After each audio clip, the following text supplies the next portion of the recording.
Praise the Lord. Amen. Goeienaand, dierbares. Baie welkom by ons sessie vanaand. Ek glo die Here gaan ons seën.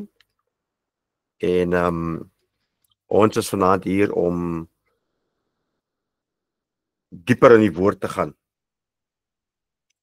Ons gaan vanaand net so 'n bietjie van 'n basis lê van hoekom doen ons wat ons doen, hoekom studeer ons die woord en watter voordeel is daar, watter waarde heg dit aan my en u wandel in die Here in.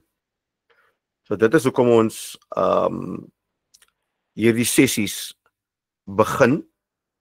Ons gaan voluit hardloop van volgende week af, volgende week en woensdag. En vir 3 woensdae in die maand gewoonlik, waarvan die laaste woensdag gewoonlik 'n meer voorbereidingswoensdag vir my gaan wees, gaan dit 3 sessies wees in die maand wat ons net lekker Bybelstudie gaan doen, dieper in die woord gaan, teologiese studies gaan doen. En ek sien baie uit daarna. Ek sien hoe die Here ook self mense gaan help, mense gaan inlig, vir my gaan help en vir my gaan leer ook self, soos u ook gaan deel en ander gaan deel. So kom ons gaan dieper in die woord van die Here. Ek vertrou die Here gaan vir ons regtig bless. En ek wil vanaand vra dat Bro Brandon, as hy daar is, kan u net vir ons open met gebed asseblief, as dit reg is met u. Yes, apostel, is reg so. Ons kan ons oortsluit. Dankie Hemelse Vader, Here.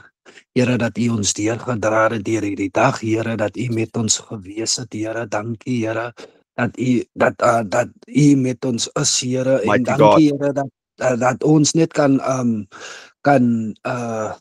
dankie, Here, dat ons net saam met u kan beweeg, my Hemelse Vader, Here. Gee vir apostel wysheid wat vir ons gaan leer, my Hemelse Vader, Here.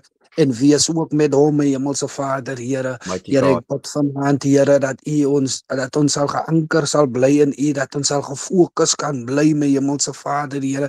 En Here, ek kom bid vanaand, Here, dat u ons net so in die holte van die hand sal hou, my Hemelse Vader, Here. En Here, dat ons sal inneem wat uitgaan vanaand, my Hemelse Vader, Here, dat ons sal groei in u, in my Hemelse Vader, Here.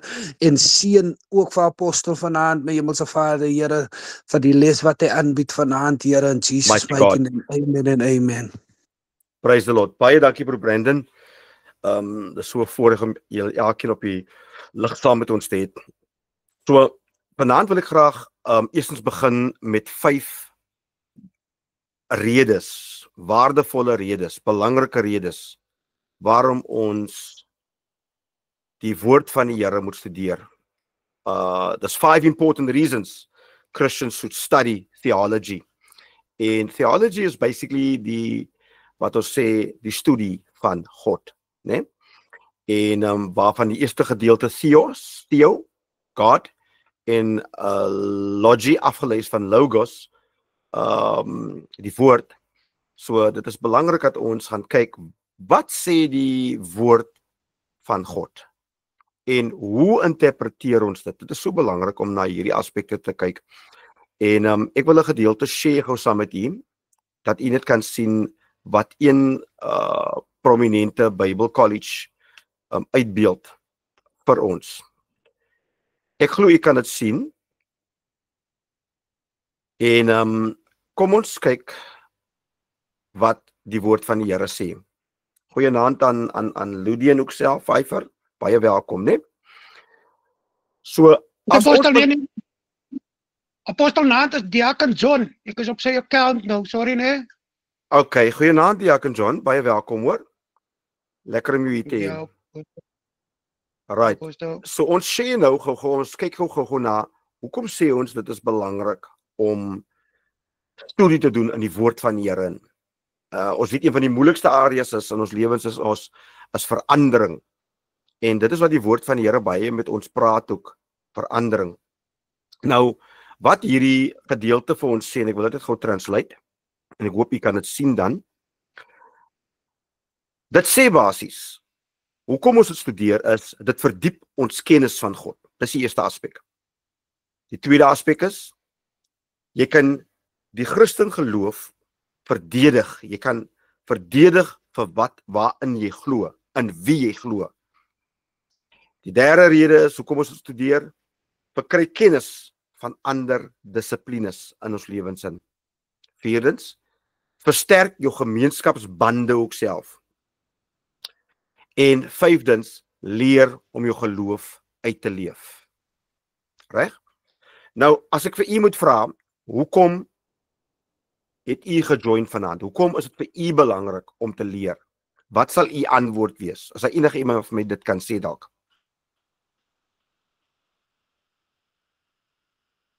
Apostel, ja, ek wil graag leer die ek dink dit is my opinie. Okay.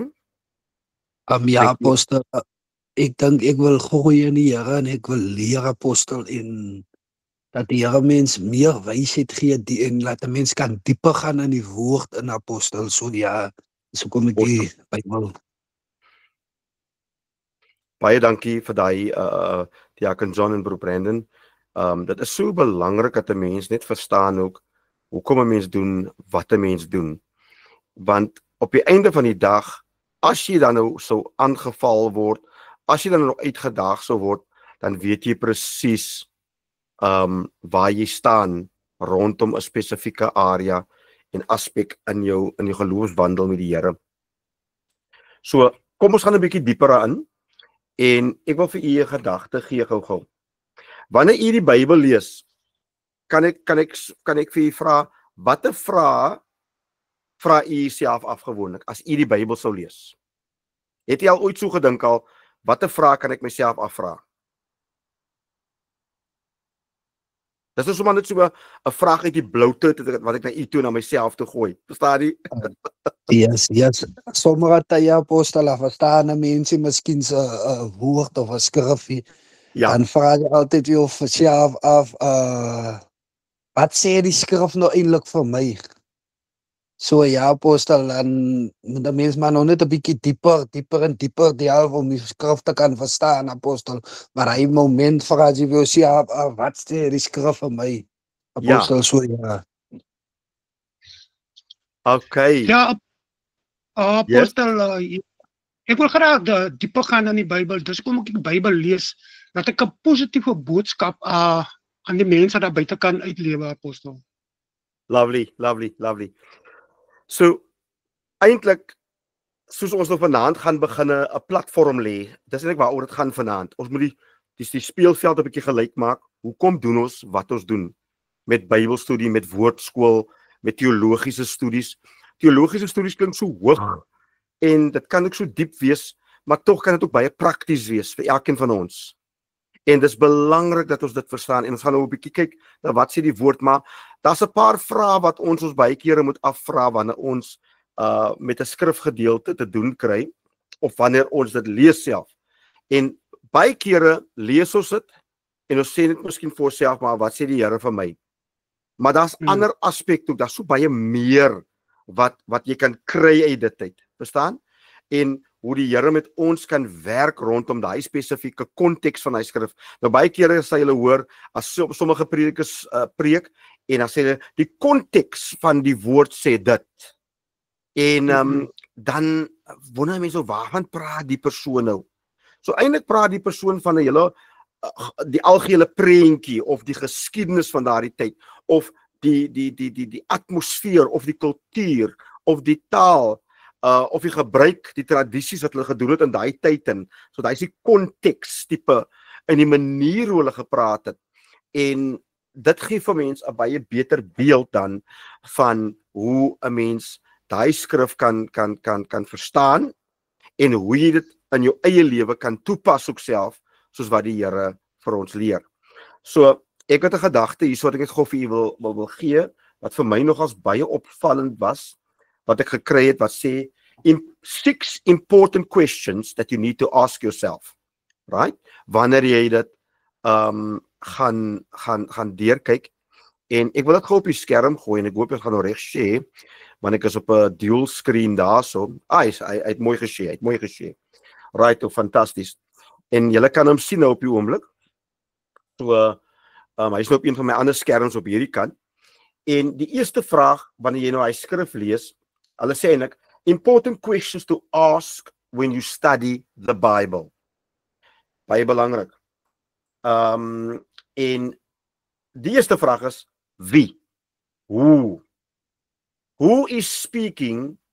Who is this about? Dis wat hulle sê. Dis die eerste vraag. Who are the main characters? So as 3 konsepte daar. Who is speaking? Who is this about? And who are the main characters? Wie is die hoofkarakters hierso in die skrif? Nou, ek gaan nou daar stop eers en vir u vra, het julle al so nagekyk al? As jy net die eerste vraag vra, van wie praat nou hierso, terwyl jy die skrif lees?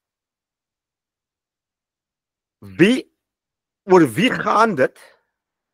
En dan, wie is die hoofkarakter in die skrif? Of karakters, of persone in die skrif? Het julle al so al die skrif gelees al? Ek dink ja, apostel, ek het al die skrif so gelees, al wanneer ek voorbereid het, as ek 'n boodskap moet bedien by die kerk, dan het ek het altyd so gelees, apostel. Okay, so ek vra nou van die 3 vrae daarso, né? Wie praat in die skrif? Dan oor wie waaroor gaan dit? En dan wie is die hoofkarakters? So u sê u het hom so gelees al. Yes, apostel. So hy's 3 verskillende konsepte, né, wat ons dan inbring. Ja. Reg. Yes. Enigiemand anders? As daar niemand is nie, dan beweeg ons gou aan. Die tweede vraag is wat? What is the subject or event covered? Wie het hom so verstaan al, so gelees al? Apostel, ek kan niks sien aan, ek moet nou eers my brille soek. Okay, maar ek lees sommer die vraag ook. Kyk hier van die selfoon af. Diakon John? Kyk hier van die selfoon af. Ek weet hom 'n klein bietjie, hopelik groter gemaak. Daar sê hy 'n klein bietjie groter gemaak. Ja, ek het nog. So, dankie. Maak sommer so, makliker.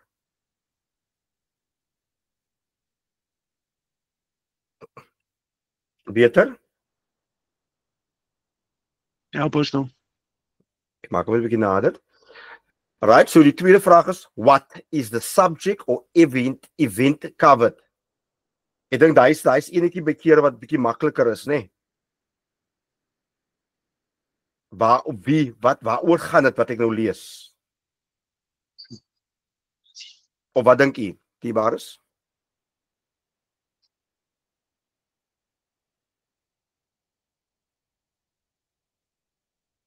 Ja, apostel, hy is bietjie maklik te gee.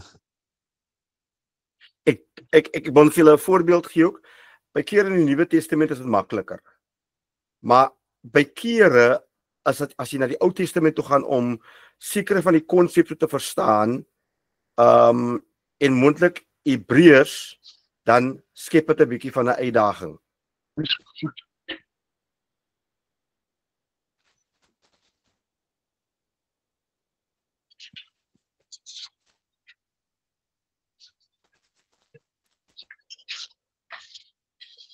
So, die ander vraag onder daai woordjie wat leer jy van die mense of die gebeurtenis wat daar plaasgevind het? As jy nou die Bybel lees, net sê jy lees nou die Bybel, is dit vir u duidelik of sukkel u by kere om te verstaan wat uit dit geleer moet word? Ja, apostel, ek myself, ek sukkel 'n bietjie om te verstaan, ja, apostel. Dit gebeur by kere. Want daar is kere wat jy moet regtig inskakel dat die Heilige Gees ook vir jou verder wys en leer en lei hoe 'n saak benader moet word. En ons kry dit uit die woord van die Here uit. You know? Dit is hoe ons gebou word, dit is hoe ons gestig word en daai is die wonderlikheid van hoekom ons hierdie studie doen. Ja. Die derde vraag is waar het al die plaasgevind? Waar was dit gesê? Daai is ook iets wat baie kere nie gevra word nie. Wat mense die Bybel lees, maar hulle verstaan nie waar het dit gebeur regtig nie.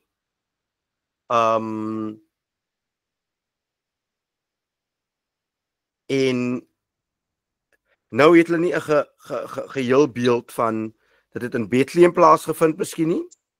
Ek dink die geboorte van Jesus is 'n baie makliker voorbeeld om te gebruik. Nou gaan ons sê maar is in Bethlehem in.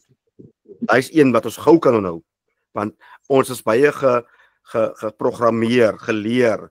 Dit was in ons ingedruk. Die geboorte van Jesus was nie in Nasaret nie, maar dit was in Bethlehem.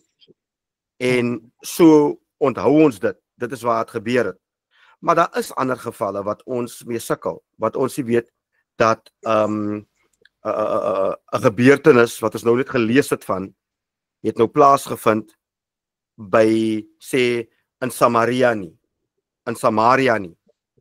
of in Nasaret nie, of in Judea nie, you know, of in Egipte nie. Daai tipe van konsepte.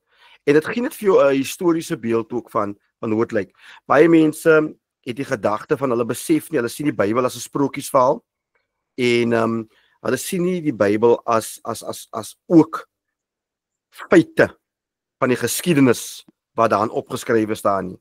So die Bybel het feite van die geskiedenis, dit het kulturele waarde, dit het geestelike waarde en dit is hoe ons gebou word, elkeen van ons, as ons daai konsepte van die woord gebruik.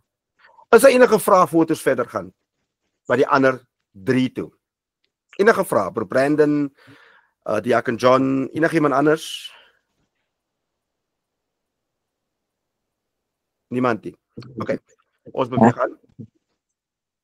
Die 4de vraag wat gevra word is when.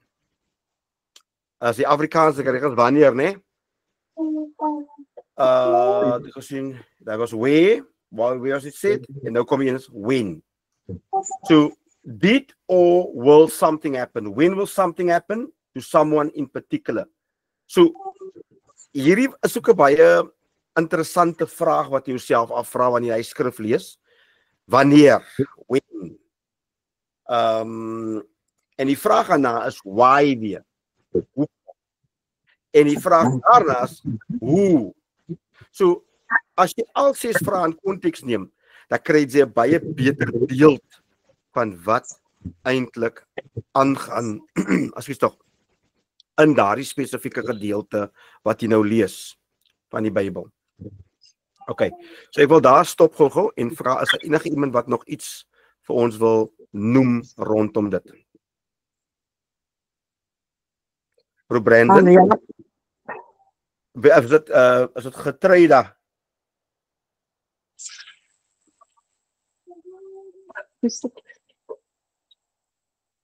Ai, my dierbare. Pastor Zelna. Pastor, welkom. Lang al. Ik dacht dat ik op papa zit. Ja, die naam is Getreida Jonkie so. Wanneer zo? Niet, dat is ik die voor wat voor mij die phone gegeven nog. Oh, welkom Pastor Zelna. Ja, Apostel. Ja, nee, ik dacht van Getreida gegroet al, verhoor ook al. Is ek geworden van wie ek praat nie? Ek kan toe, ek gaan maar net so bly van ek wist dat nou nie. Nee, Apostel, ek luister nou na wat jy sê oor die vraag. En vir my is dit interessant van, soms al lees jy iets en jy verstaan nie regtig omdat dat jy die vraag gevra het vir jouself weet. Sy het net gelees en gedink sy vat maar so dit sien daar. Ja. So vir my nogal iets niets genaamd om om te kan vra maar waar het dit gebeur regtig en hoekom het dit gebeur of ja, ek is dankbaar vir dit ja, dat ek nog vanaand besef dat dit is hoe 'n mens jou Bybelstudie kan benader. Dis waar, Dank dis u. waar. So ek maak dit 'n voorbeeld. As ons nou na die vrou van Samaria kyk, is dit in Johannes 6. Né? Nee? Waar Jesus by die put was, as ek reg nou. Ja. Dan byvoorbeeld who is speaking? Wie praat? Aangaande wie is dit? Wie is die hoofkarakters? So daar's al klaar 3 aspekte daar. Wie praat? Dis Jesus. Wie praat Yes. nog? Dis die Samaritaanse vrou. Ek maak 'n praktiese voorbeeld net vir almal van ons. Maar jy moet 'n noteboek hê. Ek moet 'n noteboek hê of ek moet my notes maak op my rekenaar of op my phone om te kan sê hy praat nou spesifiek met hierdie vrou en hierdie vrou praat met hom. Right? Aangaande wie is hierdie skrif? Dis aangaande Jesus wat hierdie vrou bekendstel aan lewende water, aan homself as die Messias. En dan vra ons wie is die hoofkarakters? Vir iemand gaan dit wees die vrou, vir iemand anders gaan dit wees Jesus, maar dan moet jy ook sê, hoekom sê jy dis Jesus? Hoekom sê jy, maar dis albei. Jy sien, en jy brei self dan eintlik u kennis en my kennis uit. En nou gaan jy verder met wat, maar dis u notaboekie, dis u notes wat u maak. En baie keer dan sal ons miskien dit sê in ons gedagtes, maar ons maak nie notas vir onsself nie. En wanneer ons terugkyk in ons dagboeke en dan kan ons nou nie lekker vind wat ons eintlik vir onsself neergesit het nie. Net 'n vraag, moet ek vir julle dit op WhatsApp uitstuur hierdie 6 vrae? Dit sal bly wees ja, apostel. Ja, Lieve apostel. Okay, so ek sal dit op die groep vir u uitstuur en dan kan u nou daarvan af vir u self 'n patroon uitwerk hoe om dit toe te pas, né? Okay. Right. Nou gaan ons 'n bietjie dieper in die bares. Ek het nou die share afgehaal gou vinnig en ek wil net gou vir u 'n skrifgedeelte gee. En laat ek dit gou kry asseblief.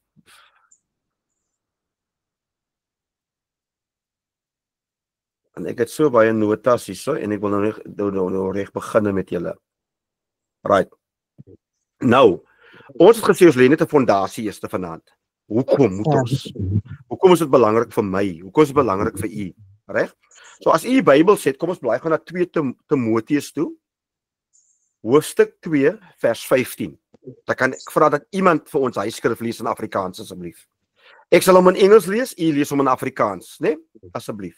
En ek gaan die Bybel opgooi op die share.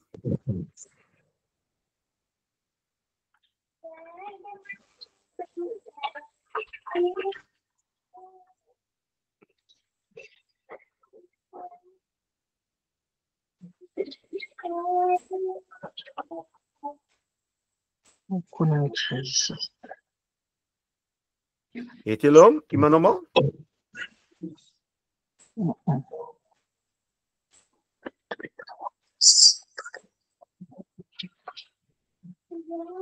Het julle hom? In Afrikaans? 2 Timoteus 2 vers 15. Dat gaat bijvoorbeeld 2 Timoteus 2 vers 15.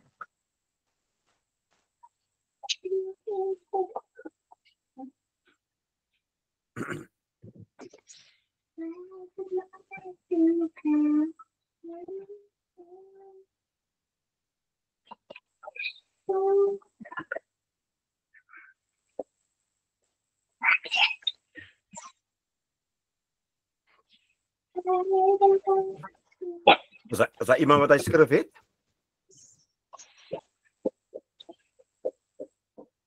Ek gaan so die Engels gedeelte lees. Dit sê, study and do your best to present yourself to God, approved, a workman tested by trial, who has no reason to be ashamed, accurately handling and skillfully teaching the word of truth. So, dit sê eintlik ook in 'n ander weergawe, study to show thyself approved unto God. Ek wil net gou kyk of ek die spesifieke gedeelte kan kry wat dit dalk so uitbeeld. Waar is daai ene nou? Ek gaan dit vandag kry. Ja, ek gaan hierdie version probeer. Ja, study to show thyself approved unto God, a workman that needeth not to be ashamed, rightly, hoor die woorde, dividing the word of truth. Okay? So, dit praat eintlik hierso van, jy moet die woord reg sny. Jy moet dit reg verdeel. Jy moet dit reg na vore bring. As daar iemand in Afrikaans, of kan ek maar die Afrikaans lees ook? Leer jou daarop toe, om jou te beproef voor God te stel as 'n werker. Wat gaan we aan? Sorry. As 'n werker wat hom nie hoef te skaam nie, wat die woord van die waarheid reg sny. Yes. Fantasties. Nou kyk daarso, die woord van die waarheid reg sny. Jy sien, daar's 'n groot klem daarop en baie kere verstaan ons nie regtig wat sê die Here vir ons hier nie. So, hy praat met ons en hy sê vir ons het 'n verantwoordelikheid. Nou kyk gou hierdie gedeelte op die skerm wat nou opkom. Dit sê in vers 15 so. Study, the position of teaching God's word is a position of great responsibility, not to be taken lightly. Nou, dis maklik om te sê, ons maak gou van jou 'n pastoor, ons maak gou van jou, jy het gister tot bekering gekom, ons maak gou sommer van jou 'n pastoor, jy het nog eens lewensondervinding, ons maak nie sommer 'n pastoor, ons maak nie sommer nou 'n prophet, ons maak nie sommer nou 'n, maar jy kan nog eens die woord van die waarheid reg sny nie. Jy kan nog eens regtig met, sê, jy het die Here liefie, verstaan? Jy het nog eens regtig met die Here 'n verhouding gebou nie, of geloop nie, maar jy sê nou al, jy sal reg haal. Nou, kyk gou wat Jakobus, wat is dit nou, 3 vers 1 sê daarso. Dit sê, not many of you should become teachers, serving in an official teaching capacity. My brothers and sisters, for you know that we who are teachers will be judged by a higher standard, because we have assumed greater accountability and more condemnation if we teach incorrectly. Dit is so 'n interessante skrifgedeelte. Ek wil dit gou lees veel in Afrikaans as dit reg is met julle. Dis Jakobus 3:1 en dat julle net kan sien wat die Afrikaans vir ons sê.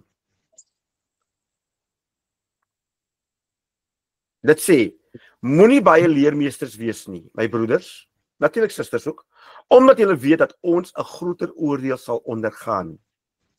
Want ons almal struikel dikwels. As iemand in woorde nie struikel nie, is hy 'n volmaakte man, in staat om ook die hele liggaam in toom te hou.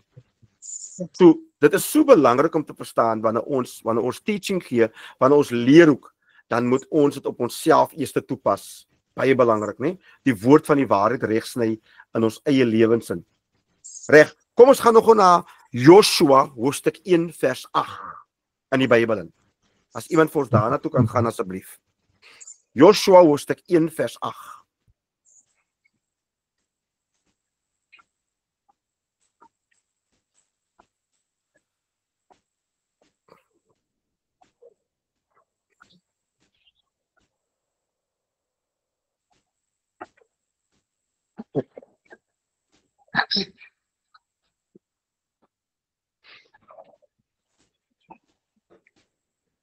Joshua 1 vers 8. Dis korrek. Hierdie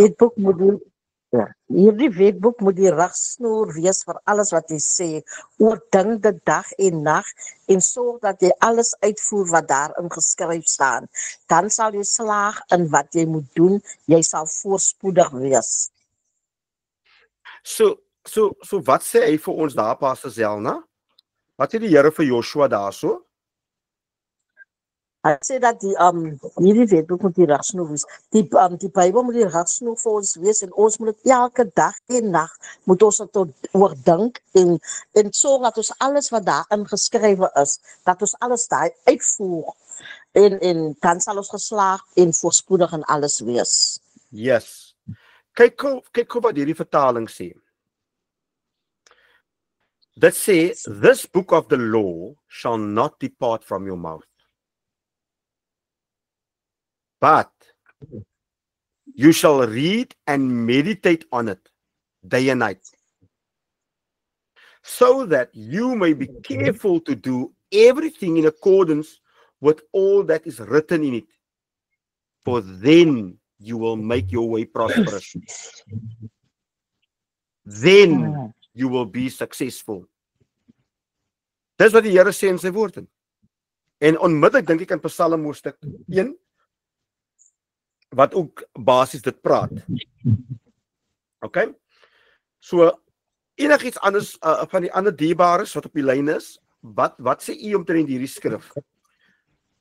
Want hier praat die Here natuurlik met Joshua, die leier, die bestuurder van die volk, né? Hy het mos nou oorgevat by Moses. Enigiets wat u daar wil bysit, Bro Brandon, Diaken John, Pastor Zelna.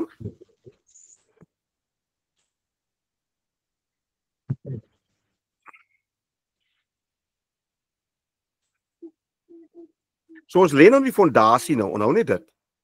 Hier praat die Here met ons en dit is soos wat ons nou sê, ons gaan nou die gebou stewig maak vir studie vorentoe nou. Hoekom is dit vir my belangrik? Daar's 'n rede hoekom God vir Joshua dit gesê het. Hy was nie net die leier nie, maar hy was die leier polities. Hy was die leier geestelik vir sy volk. Hy moes sorg dat hy hele volk ingaan aan die beloofde land in. Hy moes sorg dat hulle geestelik gereed ook is en reg is. So, daar was so baie aspekte betrokke daarso, dat die Here vir hom die resep gee van oorwinning en sukses en sê, hierdie boek, moenie wegloop van hierdie boek af nie. Nou my ouma het 'n gesegde gehad en baie keer vir ons gesê, this book will either keep you away from sin, or sin will keep you away from this book. Interessante gedagte wat sy gesê het. Reg? En nou kom Psalm 119 en ek gaan gou vir jou op die skerm gooi. Psalm 119. Diebares, is u nog happy? Is u nog okay? Ja, apostel. Yes, apostel. Okay, gaan nou vir u nou goed hy skrif gee. Psalm 119. Baie dankie vir u bevestigings. 105. Daar sê. Nou kyk wat sê die skrif hierso. Your word is a lamp to my feet. Dit sê your word. Nie your finances nie. Nie your status nie. Nie jou naam nie. Nie die vermoë wat ek besit nie. Hy sê, Here, u woord is 'n lamp vir my voete. En hierdie woord is ook 'n lig vir my pad. Is dit nie interessant, die bares? As jy mooi so aan haar kykie. Want as ek hierdie woord het, dan in 'n duisternis kom my pad langs, in watter vorm ook al.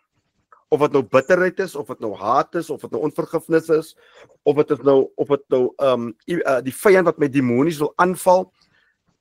Die woord van die Here is 'n lamp vir my voete en 'n lig vir my pad. Daai is die mooi ding. En wanneer die vyand probeer om alles duister te maak rondom u en alles donker te maak en alles wanhoopig te maak en die laaste hoop uit jou probeer druk uit en draai het, dan kan jy net teruggaan na die woord toe. Ek kan teruggaan na die woord toe eerste en sien wie my God is. Jy kan gaan sien wie u God is. Hoe sterk en magtig is u God. Hoe kragtig is u God. Jy verstaan? En dit is wat die woord vir ons sê. Daarom is dit so belangrik om eers te gaan kyk, wat sê die woord vir my omtrent dit? En nou gaan ons verder. Enige vrae rondom daai konsep gou-gou. Mense, moenie dink 'n vraag is dom nie. 'n Vraag is jy's 'n vraag omdat ons duidelikheid wil kry oor goeters. So, dis tyd vir vrae. ek gee gou vir jou geleentheid. Enige iemand. Iets wat u wil sê miskien. Broer Brandon, Diakon John, Pastor Welna, enige iets wat u wil noem. Net sê apostel. Okay, no problem. Niks van my nie, apostel. No problem. Niks apostel. Goeienaand apostel. Goeienaand.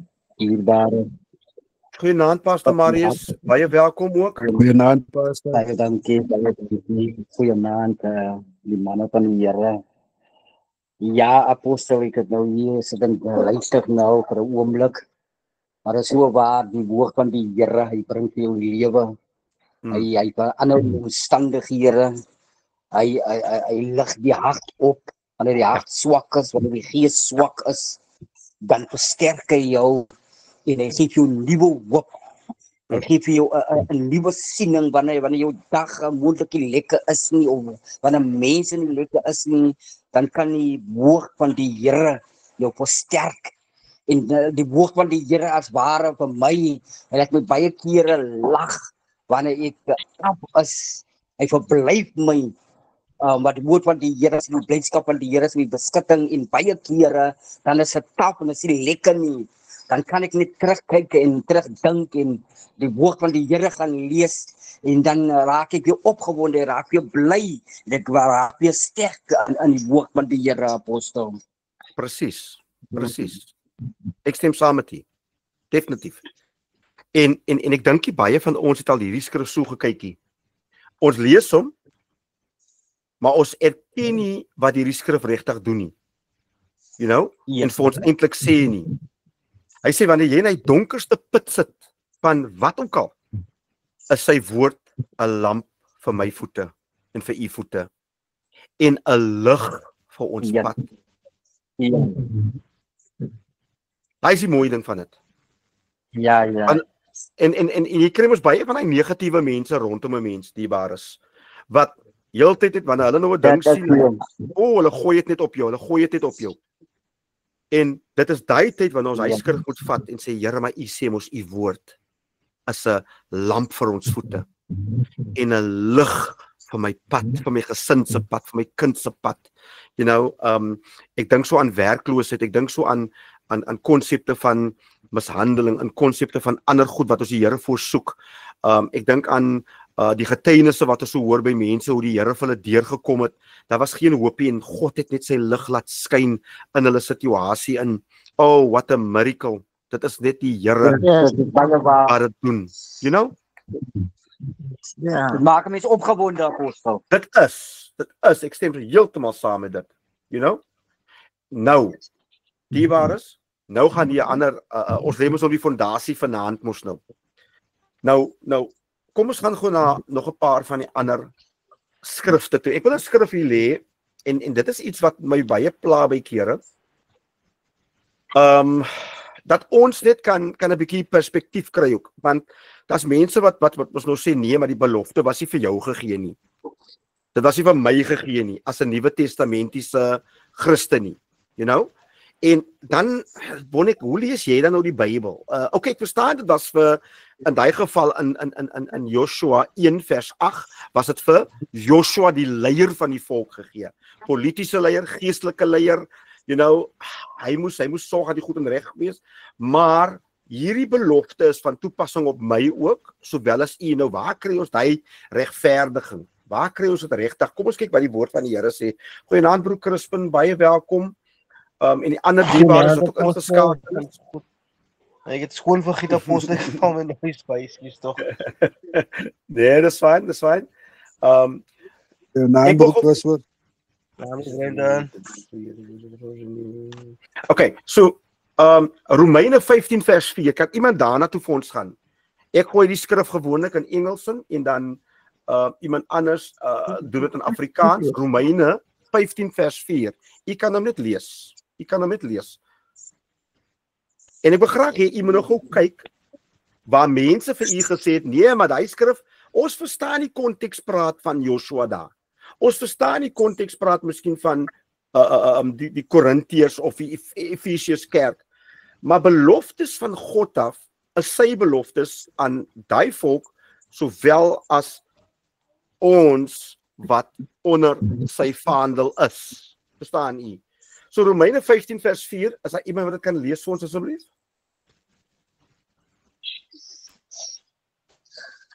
Want alles wat tevore geskrywe is tot ons lering tevore geskrywe, sodat ons deur lydsaamheid en bemoediging van die skrifte hoop kan hê.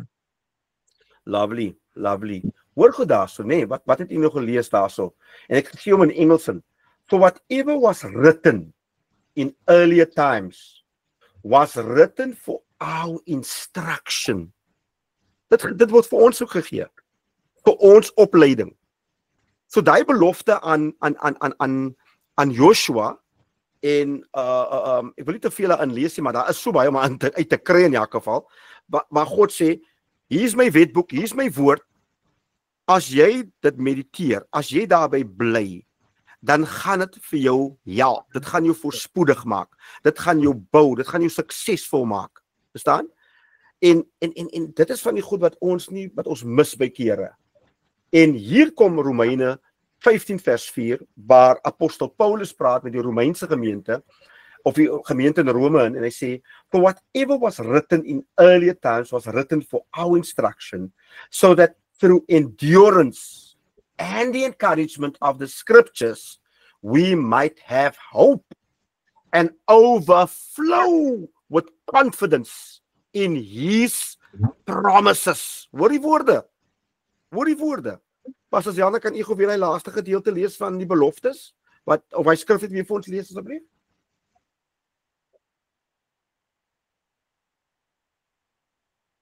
Want alles wat tevore geskrywe is tot ons lering tevore geskrywe, sodat ons deur lydsaamheid en bemoediging van die skrifte hoop kan hê. Gaan hy nie verder nie? Hy sê dit, hy stukkie, ne? Ja. Okay. En hier sê, and overflow with confidence in his promises. Kan jy sien daarso?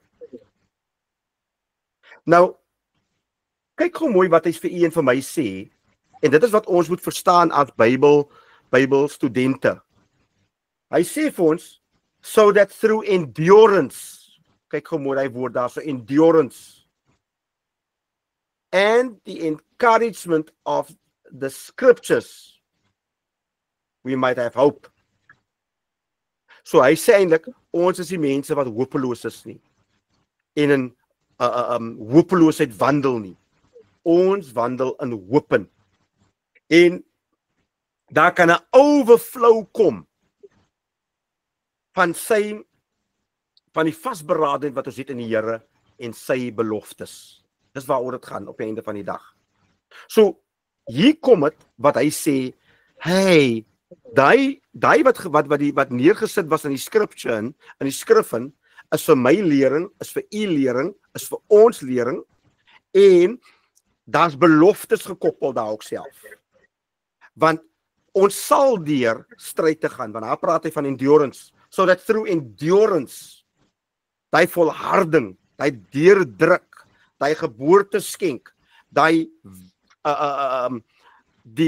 voortbring van nuwe kreatiewe idees, van nuwe innovering, van nuwe bedieninge, van nuwe geboorte aan nuwe siele, dat ons dit selfs sal deurgaan. En die stryd te gaan daar wees. Dis wat hy sê, die endurance, dat ons gaan dit het. Dank van ons af, hoe ons die skrif gaan vat.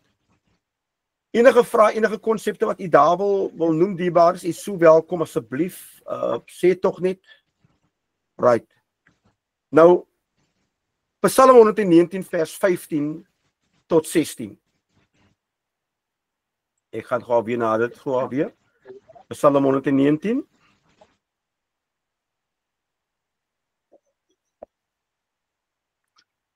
Vers 15, ek gesê ja, tot 16. Ek gaan dit vir u lees. Het iemand hom in Afrikaans vir ons of nie? Ek het hom in Afrikaans apostel, vers 15 apostel, né? Wonderful, wonderful. Ek wil u bevele oordink en op u paaie let. Ek sal my verlusting in u insettinge, u woord sal ek nie vergeet nie. Ja, Ek sal my verlustig in die insettinge. ja. En vers 16 ook asseblief broer Christian. Hy sê maar nog vers 15 apostel, ek wil u bevele oordink en op u paaie let. In vers 16, ek sal my verlustig in die insettinge, u woord sal ek nie vergeet nie. Ja, die bar is hoor daarso. Sjoe. Oh. Ja, hierdie persoon, nou ons het die 6 vrae gevra wanneer jy die Bybel lees of 'n skrifgedeelte lees, né? En my vraag was onmiddellik, wie praat hierso? Ek weet nie of u ook daai gedagte nou gehad het, u wat nou ingeskakel is nie. Wie praat nou eintlik hier? Ek sal nog as nou goed gekyk het wie is die een wat hier praat. En dit moet nou weer gesoek word. Beth, ek nog gaan kyk wie is Beth of van wie praat ons nou eintlik hierso. En want hierdie persoon het definitief 'n baie diep koneksie gehad met die Here, you know? As jy so daarna kyk. Baie diep koneksie.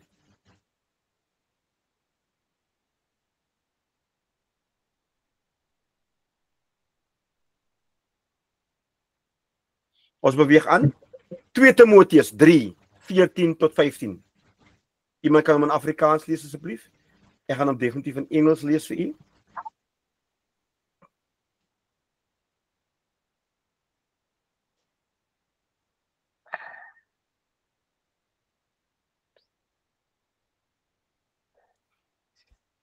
En die was vir my 'n baie interessante skrif. Right? 14 en 15.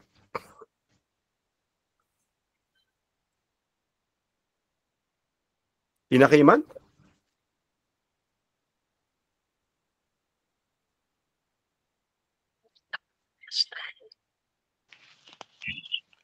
Timoteus 2 apostel.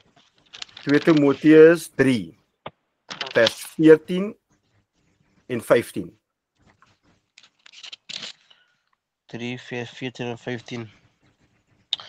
Maar bly jy in wat jy geleer het en waarvan jy verseker is, omdat jy weet van wie jy dit geleer het en dat jy van kleins af die heilige skrifte ken wat jou wys kan maak tot saligheid deur die geloof in Jesus Christus. Now, the Engels, but as for you, thank you, Brother Christian, continue in the things that you have learned and of which you are convinced, holding tightly to the truths, die waarhede, knowing from whom you learned it. Dit is so krities belangrik om net hy skrif te ontleed hierbaar is. Hy sê, bly in die dinge natuurlik, wat jy geleer was.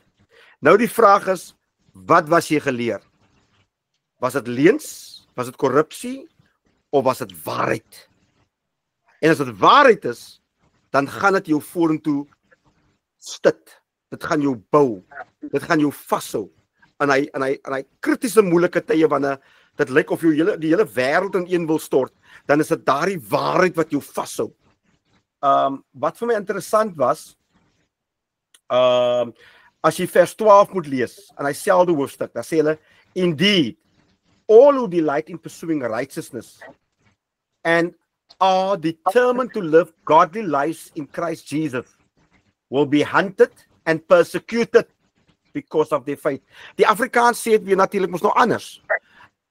U en ek wat die regverdige lewe wil lewe, sal vervolg word. As dit die waarheid die waar is? Ja, apostel. Baie waar, apostel. Ja. Dink op by u werk. Dink moontlik by die kerk. Dink moontlik by die huis. In die gemeenskappe. Jy wil nie saam skinnerie. Jy wil nou regverdig lewe. Jy wil nie saam skinnerie. Dan wat gebeur? Jy wil veel beter hou as ander nou. Dis waar, apostel. Né? Want jy skinder nie saam nie, jy vloek nie saam nie, jy beklei nie saam nie, jy wil nou vir jou beter hou as ander. Maar jy het 'n beter weg gevind. Kom ons wees nou eerlik. Halleluja.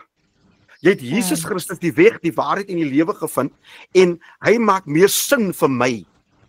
Ja, my emosies by kere voel nie om by God se woord te wees nie, want my emosies kan rebelleer by kere. Maar ek weet die waarheid is as ek my align met die woord van die Here, dan gaan God vir my lig wees op my pad. Hy gaan vir my verlossing wees op my pad.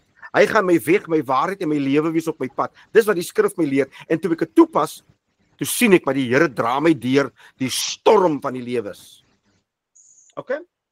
Amen. Right, nou gaan ons gou verder. Ons moet nie begin 'n preek ook nou nie. Ons besig met lering. Was het op 14 en 15 gedoen, hè? Right. Nou gaan ons gou hierdie gedeelte doen 16 en 17. En hierdie wil ek vir julle lees in Engels eers, dan kan jy weer in Afrikaans lees, né? All scriptures, dis nou nog steeds 2 Timoteus 3 vanaf vers 16 tot 17. En jy moet hom baie mooi kyk nou, die ene. All scripture is God-breathed, given by divine inspiration, and is profitable for instruction, for conviction of sin, for correction of error and restoration to obedience, for training in righteousness, learning to live in conformity to God's will, both publicly and privately, behaving honorably with personal integrity and moral courage, so that the man of God, and I will say the woman of God also, may be complete and proficient. Baie hoor woorde wat die skrif hier gebruik. Outfitted and thoroughly equipped for every good work. Wonderful, nee? Is dit nie awesome, mense? Sjoe. So die skrif is vir ons gegee, dat ons toegerus kan word, en equip kan wees vir elke goeie werk. Dis vir my net so awesome. As daar iemand wat hom in Afrikaans kan lees vir ons asseblief. In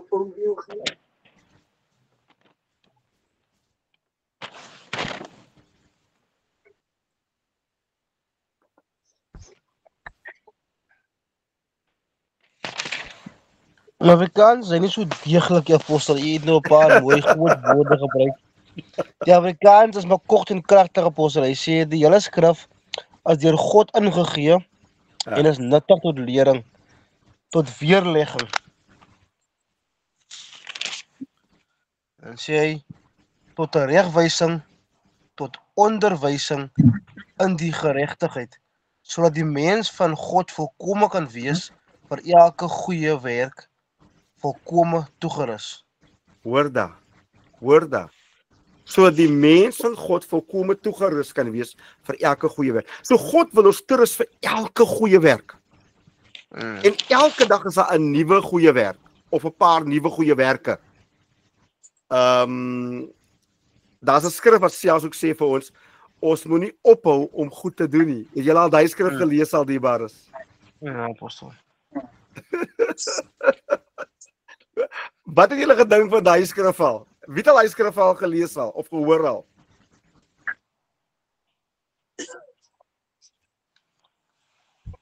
Ek sal my altyd vermaan met hy skrif persoonlik self, apostel. Ek sal my altyd vermaan. As ek kom om die myself te reggewys nie op 'n goed doen, dan apostel. So true, né? Baie keer wat hy kan ek sê, toe kon sy sê kwaad vir geld en het gebeur baie keer as jy apostel apostel dink ek myself moenie op hom goed te doen nie. Almal is soos jy nie, verstaan apostel as 'n manier om homself te reg te wys. As die waarheid. Dat ek hoor van Pastor Zelna, Pastor Marius, Bro Brandon. Bro Brandon is die vrou by u, Sister Candy. Dat ek ook vir haar wil sê as jy daar is. Nee, apostel, sy is so lekker nie, apostel. Nee, groete van en ons bid vir haar, sê vir ons gaan vir haar bid, hoor. Maar u wat nou op die lyn is gou. Het u al daai skrif gehad wat gelees of gehoor wat sê jy moenie ophou om goed te doen nie? Ja, apostel. Ek het dit al gehoor al apostel. Wat het jy gedink daarvan? As ons boekers ons sê sommige tye dan vermaan ek ook myself maar hy skryf apostel want 'n mens moet nie op goed doen wat anders sê apostel regtig waar hulle sê daar's altyd 'n gesegde wat sê goed doen is kwaad doen apostel maar mens moet wel altyd goed doen. Die eerste keer ek daai nou hoor. maar dis so waar, né? Pastor Zelna, Pastor Marius, enigiets van julle kant af rondom daai stukkie? Apostel Leon, goeie naam weer al die dierbares. Apostel, ek het al 'n paar keer geskryf gelees as ek op die stoel. As ek weer kom kry, dan stel daar lek in die grond. Want dan dink ek so al weer goed in die mense se koppe, hulle wil aan nie luister nie. Dis amper hulle buite mense uit apostel. Maar dan ek man weer terug, jy moet goed doen. Dit is wat die Here verlang van 'n mens. Ja, dit is so. Ja. Dit is tawelskrif apostel. Ek is eerlik. Ek is eerlik. Mens raak bekeer moeilik. Ja. Maar jy moet goed doen. Jy moet God gehoorsaam. Ja, is so. Dankie Pastor Marius ook. Pastor Zelna, sê enigiets van u kant af? Ja, ek dink apostel veral as dit as 'n verdrukking of moeilikheid betrokke is. Ja. En dit dan hulle het nou ons het nou moeilikheid gehad en nou moet ek weer goed doen aan daai mense. Ja. Dat hy meer skryf. Ja. Dan is dit eintlik 'n bietjie hard om te doen wat die woord sê om te doen. Maar dan moet jy maar net maar weer sê dat is deur die Here ingestel so ons moet dit maar net doen. Maar dit is moeilik apostel. Dis eintlik om so sê die Here moet ons wysheid gee hoe om ons te hanteer eintlik. You know? Yes. Daar's 'n skrif in Romeine wat praat van jy moet jou vyand wat is dit? Jy moet jou vyand lief hê en jy moet goed doen aan jou vyand ook. Ek sit baie kere met dit in my eie mind en ek moet my gedagtes elke keer skoonmaak van bitterheid. Ek moet my gedagtes elke keer skoonmaak van onvergifnis. Ek moet my gedagtes elke keer skoonmaak van negativiteit. En jy moet dit heeltyd veg. Jy veg dit. Ek weet nie wie van julle het al daarmee geworstel al. Of jy worstel elke keer met jy moet heeltyd veg teen die goedes. Jy moet dit veg teen die negatiewe gedagtes wat net wil kom.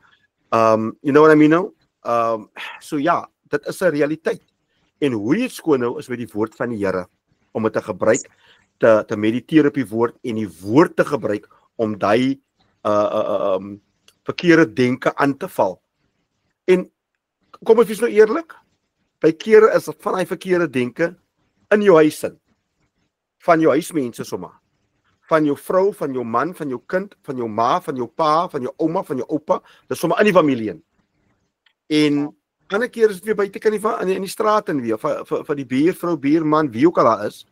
Maar die skrif leer vir ons moet mediteer op die woord en dan gaan ons onsself in sukses bring. Dit is waaroor die skrif praat.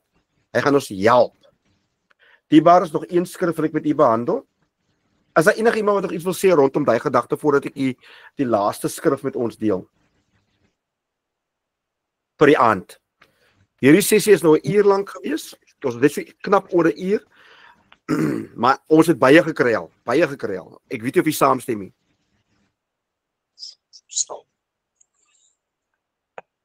Enigiemand nog wat iets wil sê voordat ek die laaste skrif gee vir ons?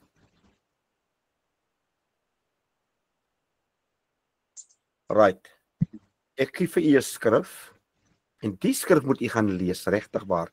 Dit gaan vir u 'n skrif wees en vir my is dit 'n skrif wat my mind, my gedagtes te bowe gaan. En dit is Deuteronomium 11 vanaf vers 18 tot 23. Nou kyk wat sê die skrif hierso. Therefore, you shall impress these words of mine. Hoor die woorde hierso wat die Here praat. On your heart. Dis hier in hierdie hart. And on your soul. Dis in jou intellek ook. And tie them as a sign on your hand. Hulle moes skoons op hulle hand ook amper soos dra. and they shall be as bands, frontlets on your forehead. You shall teach them diligently to your children, impressing God's precepts on their minds and penetrating their hearts with His truths, speaking of them when you sit in your house and when you walk along the road and when you lie down, and when you rise up. You shall write them on the doorpost of your house and on your gates, so that your days and the days of your children may be multiplied in the land which the Lord swore to your fathers to give them, as long as the heavens are above the earth. For if you are careful to keep all His commandment, which I am commanding you today, to love the Lord your God, to walk, that is, to live each and every day in all His ways, and to hold tightly to Him, then the Lord will drive out all these nations from before you, and you shall dispossess nations greater and mightier than you. Is dit 'n awesome promise wat die Here vir die Israeliete gegee het nie? En as jy mooi kyk, hierdie belofte praat hy met ons ook. Hy sê vir ons, luister, sit my woord in jou huis.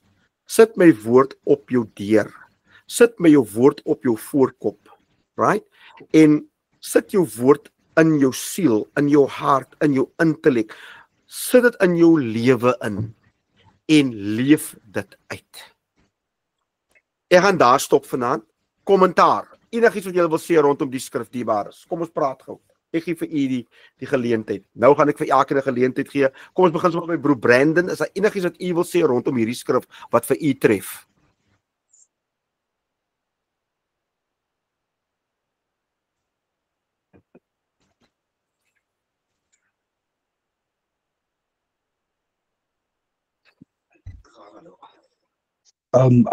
Apostel, wat vir my dan is het tref van die skrif is dat dat sê in vers 19 sê dit, leer dat vir jou kinders en praat met hulle daaroor. Ja. In die huis, ek dink apostel, as 'n mens jou kinders ook leer in die huis en ook praat oor die woord van die Here en ook Bybelstudies doen apostel, is dit ook 'n ding is apostel wat 'n mens ook net jou kinders ook kan laat groei in die Here en so apostel. So ja apostel, is eintlik van my kant af apostel. Wonderful. Nee, dankie broer Brandon, ek waardeer dit, hoor. Kan ons broer Christian, is daar iets van u kant af? Mijn apostel, ek dink hy begin so mooi in vers 18 apostel. Leer dan die woorde van my weg in julle harte en in julle siel. En as iets ingeplant is in jou hart en jou siel apostel, sal jou mond af en oorloop, en hy sê dan, teken het op julle hande en laat dit as 'n voorsband tussen julle oë wees. Ek dink apostel, het wys net, jy moet God se woord vat en jy moet uitbeeld apostel. Ek weet as mense jou sien, dan moet jy die geer afgee, jy moet regtig waar apostel, jy moet God lewe apostel. En ek dink en hy gee ons opdrag apostel om oor te gee ons nageslag apostel, sodat sy dinge nie verlore kan gaan nie apostel. Regtig waar dat jou kinders en jou nageslag jou fisies as huispriester of kan leer apostel die dinge van God apostel. En hy maak so 'n groot belofte apostel. As jy getrou is daaraan, sê hy, dan sal die Here vir al die nasies voor uitdrywe en julle sal groter en magtiger nasies as julle uit hulle besit uitbedrywe apostel. En hy sê dit vir hom, en ek besef dit apostel, hy is al wat hy nodig het apostel. Ek besef nou apostel, en hy kan al vir jou byvoeg en dit is sy woord apostel. En dit val net so soos die koning van God op apostel, en hy sal die res byvoeg. En die skrif kom so in lyn met daardie skrif apostel, dat in een loop apostel, hy sê wat, hy gee ons opdrag en hy maak ook 'n belofte in die skrif apostel. En dit is vir my so nice apostel, en hy geef en hy die Here dink ook aan jou nageslag in die opdrag apostel. En hy sê okay, as ek dit gaan doen, gaan dit vir my goed wees. Maar hy sê leer dit vir jou kinders ook apostel, verstaan apostel. En hy wil ek en u moet alleen, hoe kan ek sê, vooruit gaan of U wil jou beërven, hy wil ons nageslag ook apostel en hulle nageslagte. Maar ek dink altyd ons altyd oorgeset en altyd sê my maat sê maak so as ek miskien siek is of maak so apostel nie. Jou vas in haar geloof is bygeloof apostel wat jy ouers het. En daai moet oorgaan jou kinders so apostel. So ja, apostel is mooi apostel, so baie mooi skrif. Baie diep nee, baie diep. Baie dankie vir Christoon. Pastor Marius, Pastor Zelna, enigiets van julle kant af? Ja, ek dink apostel, die skrif is waarlik waar so 'n goeie skrif wat ek dink dat omdat ons kan nie bou op die skrif en wat ek verstaan van die skrif is dat my hele lewe moet op die skrif gebaseer wees. My hele gesin se lewe, my kinders almal se lewe moet op hierdie skrif gebaseer wees en dan maak God nog 'n belofte aan ons dat wanneer ons lewe reg is, dan sal hy sy belofte nakom. En ek dink dit laat my terugdink weer aan die skrif wat sê dat bedink die woord van die Here dag en nag.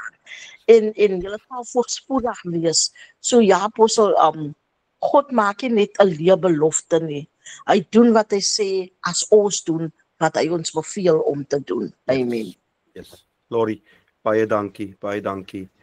Amen. Pastor Marius, enigiets van u kant af nog? Baie dankie Pastor Zelna. Voordat ons gaan afsluit. Ja, die woord is altyd gedig. Altyd gedig. En die woord kan jou lewe verander of as jy as persoon dit nie toepas nie, kan jy jouself verongeluk as jy nie die woord toepas nie. Daar's soveel beloftes van die Here wat die Here sê. Hy wil dit vir jou gee. Jy kan voorspoedig wees. Ek dink daaraan terwyl ek hier sit aan plant en groei. Ja, die Here maak laat ons groei. Maar die woord van die Here, as ek nie die woord van die Here in myself maak nie, dit moet as ek in die woord van die Here gaan bly nie, dan gaan ek nie die woord van die Here stou binne in my nie. En dan gaan ek nie standvastig bly nie. Want die woord van die Here sê ons moet standvastig bly, onwankelbaar en oorvloedig. En as ek nie daar is nie, dan gaan ek verlore. Maar vir my die woord is gedig. Hy kan vir jou net in die hoogtes invat, apostel. Baie dankie. Awesome. Baie dankie Pastor Marius. Ek waardeer elke inset. Mense, dit is so belangrik wat ek nou by julle almal gehoor het.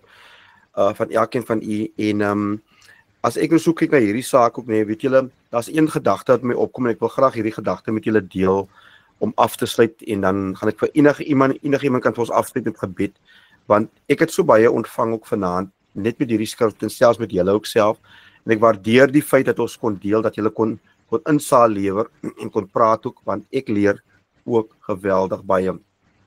Dis my afsluitskrif wat ek vir julle wil gee. En hier praat die Here met Jesaja. Kyk gou wat hy hierso sê.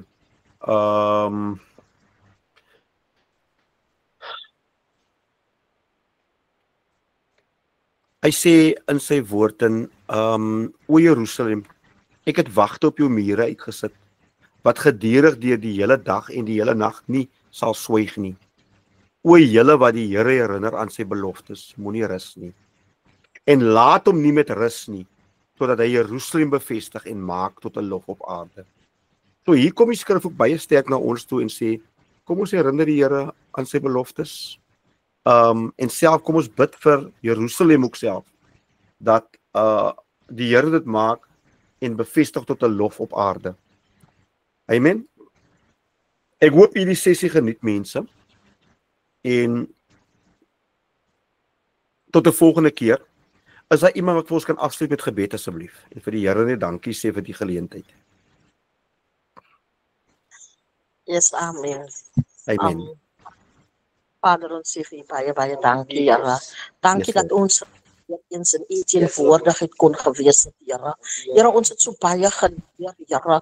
En ons kan net vir u dankie sê, Here, dat u die woord op hierdie manier vir ons weer oopgemaak het, Here. Dat u weer deur die woord met ons gespreek het, my koning. Here, dankie dat u ook vir apostel kon gebruik het, Here, om hierdie woord vir ons lewend te kom maak, my God. Ja, Here, soms sien ons Mighty God.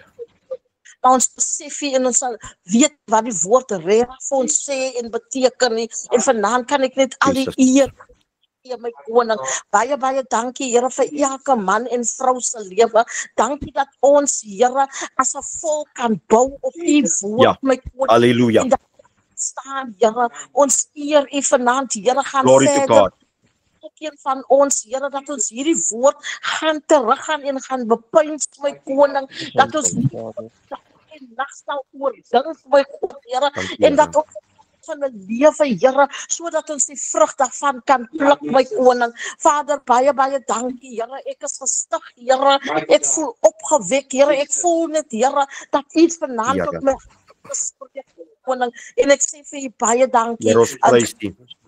Amen en amen. Amen. Amen. Amen. Baie dankie Amen. Pastor Zelna vir daardie kragtige gebed ook self. 'n Mens voel sommer nou, wow, you know.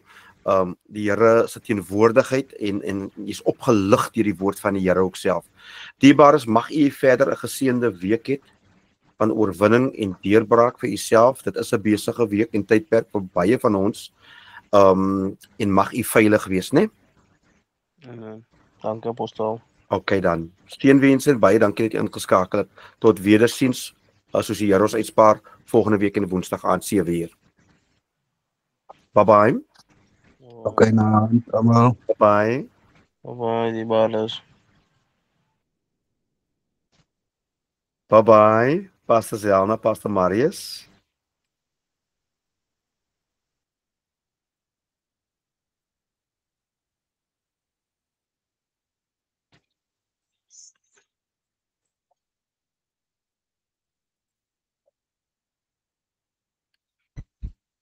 Aku betul ke pisang muda ni siu.